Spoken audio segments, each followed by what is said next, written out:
Hello, hockey fans, and welcome back to the Rockford IceHogs Broadcast Network. Joseph Zakshesky with you, joined alongside forward Chris DiDomenico as the IceHogs get set to square off against the Iowa Wild here tonight to wrap up a three-game road trip. And Chris, certainly it's been a busy couple of days for the Rockford IceHogs, a lot of travel involved, but certainly have been playing pretty well. What has to happen here tonight to wrap up this road trip on a nice high note?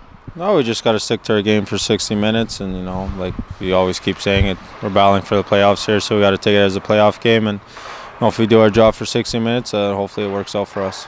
And with that being said, the IceHogs have been playing pretty well, entering tonight's matchup on a 6-game point streak. They've all been nail-biting affairs, all one-goal games, a slew of games decided in overtime or beyond. I mean, what has been the galvanizing effort for this IceHogs group to see results and grab the full 2 points?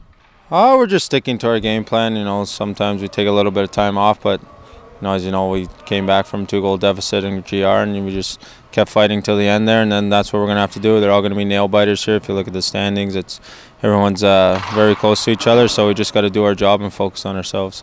How would you characterize this Rockford IceHogs group? For a fan's perspective, they noticed it was a high-flying offensive team at the beginning of the year, first half of the season. Now it seems like a nitty-gritty style. But, I mean, what has applied well for the IceHogs to see success? Because certainly it's been of a different role for a lot of guys in that locker room.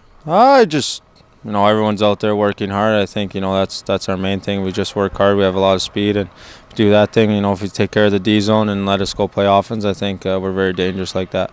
And take us inside the mentality of that locker room now for the Rockford IceHogs. I mean, it's pretty much a playoff push from here on out. Your playoffs start now, not at the end of the month. How has the approach been to that? Because it seems like every single game, with as close and as physical as they have been, it's come down to the wire.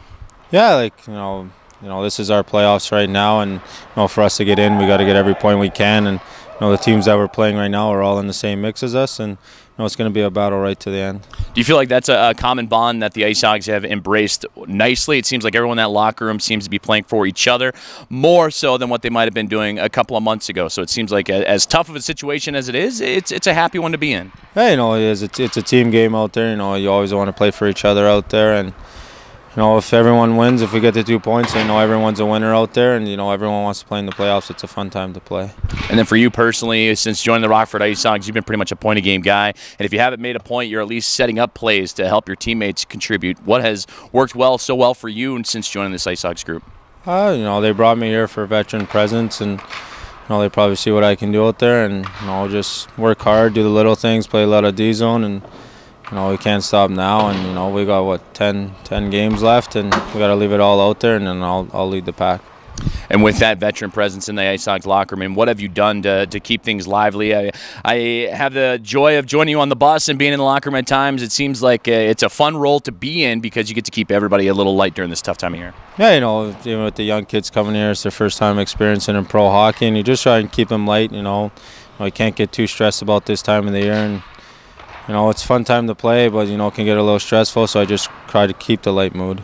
And with that, moving forward now against the Iowa Wild tonight, but even looking beyond this here, Chris, you got Milwaukee and Chicago, teams you have just recently seen, waiting for you when you go back home next weekend. I mean, how do you keep that mentality rolling over and keeping that mental sharpness from game to game? Because you mentioned it's a bit of a grind. Yeah, if you look at the stand, we create our own destiny there. We play all the teams that are fighting for a playoff spot, and so are we, so points are going to be huge for us, and we just got to keep battling for 60 minutes. Well, Chris, I appreciate your time. Good luck tonight. Thank you.